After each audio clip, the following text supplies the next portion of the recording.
Salut les amis, c'est Jiffy, j'espère que vous allez bien. Comme tu l'as vu dans le titre, on va parler d'une nouvelle silhouette chez Nike qui ressemble étrangement à la Nike Sacai et tout ça pour moins de 100 €. C'est parti. Ouais, t'as bien entendu, moins de 100 € alors qu'une LD Waffle Sacai en ce moment ça se revend autour de 400, 500, 600 € selon le coloris. Donc tu vois, une belle économie, mais est-ce que c'est vraiment une bonne alternative à la Sacai? On va regarder ça tout de suite. On commence par la box comme d'habitude, boîte rouge complètement classique avec l'étiquette Nike Waffle One, c'est celle-ci dont on va parler. Et la voici, cette Waffle One dans son coloris Active Fuchsia University Gold. C'est un nouveau modèle mais il y a déjà plusieurs coloris donc ça c'est plutôt cool. Donc celle-ci, une toute noire, une verte pomme un peu pétante, une blanche et grise qui ressemble vraiment au coloris de la LD Waffle Sacai et donc celle-ci qui ressemble aussi quand même à la Pine Green, on va pas se mentir. Je suis vraiment content de pouvoir vous la présenter parce que c'est Nike qui me l'a envoyé donc merci beaucoup. Comme tout le monde, quand j'ai vu le modèle sortir, je me suis dit ah ouais, ils sont chauds là, ils ont carrément fait une espèce de Sacai grand public. Donc on va pouvoir la comparer aujourd'hui parce que moi j'ai la LD Waffle, la grise justement, où ils ont sorti vraiment pour le coup le même coloris. Celui-ci, comme je vous le dis, il ressemble un peu au Pine Green, sauf que là c'est rose au lieu que ça soit vert, mais après on retrouve cette espèce de fuchsia, le sous jaune, etc.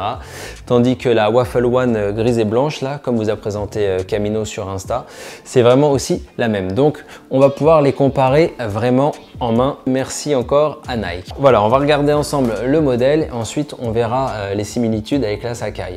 Donc c'est une forme waffle comme ils disent. Waffle c'est le type de semelle inventé par Nike en 1972-73 je crois quand ça a débuté, donc c'est des chaussures de course à la base. On retrouve ce shape running qui est plutôt pas mal. Cette semelle waffle mais retravaillée, comme je vous dis, inspiration Sacai, surtout sur cette espèce d'empiècement en plastique à l'arrière là, qui dépasse moins que la Sacai, mais on retrouve quand même une grosse inspi. On retrouve un mesh transparent.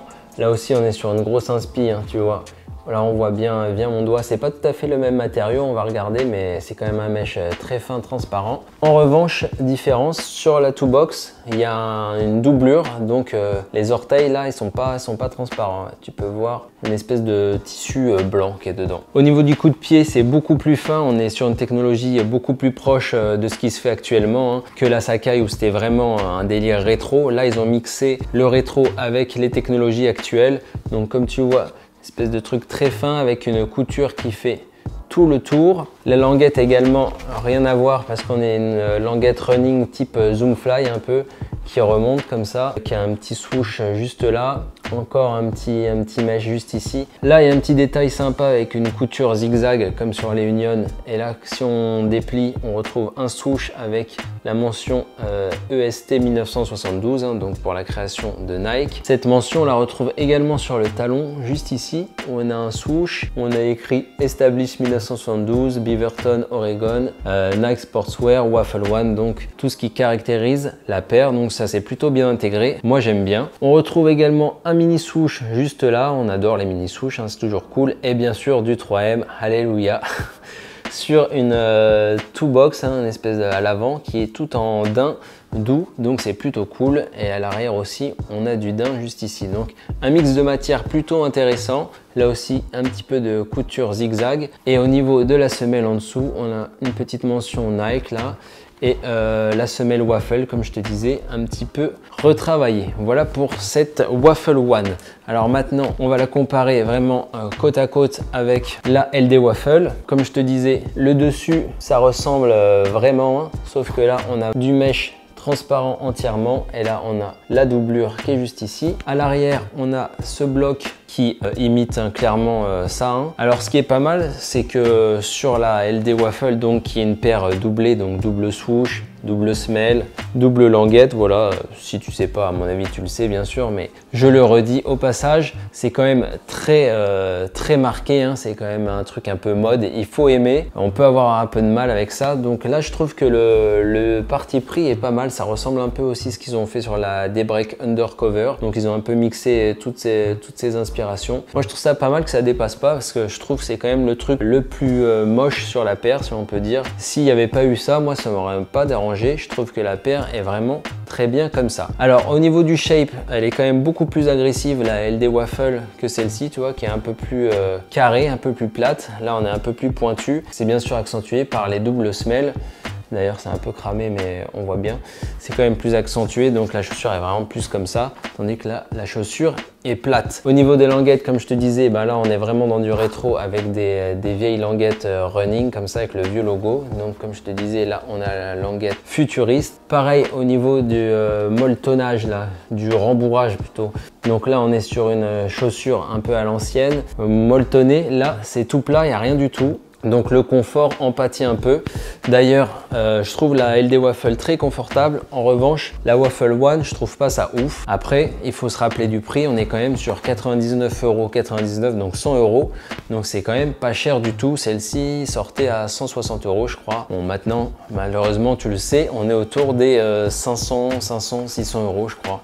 Ça continue de monter, c'est assez flippant. Donc celle-ci est beaucoup plus haute, bien sûr, parce qu'elle a 2 semelles. Mais sinon, le shape global est comme ça. La forme du swoosh, on est pareil. À l'arrière, on est comme ça. Donc là, on avait le Nike Sacai. Et là, comme je te le disais, sous le petit truc, il y a le swoosh Nike qui est caché. Le bloc arrière et la double semelle, un peu imité. Sur le dessus, on est comme ça. Niveau sizing, ça chausse normalement, donc tu peux prendre ta taille habituelle. Niveau qualité, ça reste correct, hein, c'est pas fou. Il y a quelques traces de colle d'ailleurs, mais je te rappelle que ça coûte que 100 €. Tiens, je t'avais pas montré la petite semelle jaune intérieure avec le swoosh, là, plutôt sympa. Voilà, maintenant qu'on a vu la paire en détail, on va regarder ce qu'elle donne au pied. Hein. C'est quand même ce qu'il y a de plus important avec le On-Fit. Et je t'ai fait un petit comparo avec la LD Waffle et on se retrouve juste après.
Voilà pour ce On-Fit de la Nike Waffle One. Dis-moi d'ailleurs ce que tu en penses, toi. Est-ce que tu trouves que c'est une bonne alternative à la Sacai? Moi, je trouve personnellement que c'est vraiment très cool. Pour ceux qui ne peuvent pas se payer à 500 balles maintenant une LD Waffle, je trouve que ça fait vraiment le taf pour 100 €. C'est vraiment cool. J'ai hâte de voir d'ailleurs les coloris qui vont nous sortir. Je pense que si taffent bien les coloris, ça peut être un gros carton cette paire pour cet été. Parce qu'elle est bien ajourée, légère. Ça peut vraiment bien marcher. Moi, je la trouve cool en tout cas. Je suis vraiment content qu'il me l'ait envoyé parce que sinon, je l'aurais acheté clairement. Hein, parce que j'étais vraiment curieux de la test. J'aime beaucoup la vert pomme. J'attends de voir les coloris, à mon avis, on peut y avoir des gros bangers ou alors acheter la blanche et faire un petit custom dessus, ça peut être plutôt pas mal. D'ailleurs, si la paire te plaît, je te mets des liens dans la description pour la cliquer. Pour toi, ça change rien, mais pour moi, ça m'aide à faire grandir la chaîne, donc merci d'avance. Voilà pour cette review, si ça t'a plu, n'hésite pas à lâcher ton like, à t'abonner à la chaîne si c'est pas déjà fait. On parle sneakers, streetwear ici à la cool comme tu as pu le voir. Tu peux me suivre sur Instagram, c'est by Jiffy. Et moi, je te dis à la semaine prochaine pour une nouvelle vidéo. C'était Jiffy. Ciao!